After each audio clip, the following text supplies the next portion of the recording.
কোরআন থেকে যে কথা বলে সেই সত্য কথা বলে। আর ওয়ামান আমিলা বিহি উজরা, এই কোরআন যে আমল করবে তাকে পুরস্কার দেওয়া হবে, সে পুরস্কৃত হবে, দুনিয়ায় পুরস্কার পাবে, আখিরাতেও পুরস্কার পাবে। সুবহানাল্লাহ।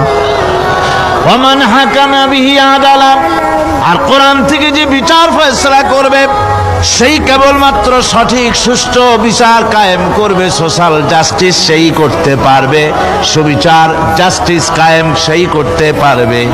ওয়ামান দা ইলাইহি হুদিয়া ইলা সিরাতিম মুস্তাকিম, আর কোরআন থেকে যে দাওয়াত দেয়, কোরআনের দিকে যে দাওয়াত দেয় সেই কেবলমাত্র সঠিক সহজ সরল রাস্তার দিকে দাওয়াত দেয়, যেই দাওয়াত শুরু হয় পৃথিবীর মাটি থেকে আর শেষ হয় গিয়া জান্নাতুল ফেরদাউসে।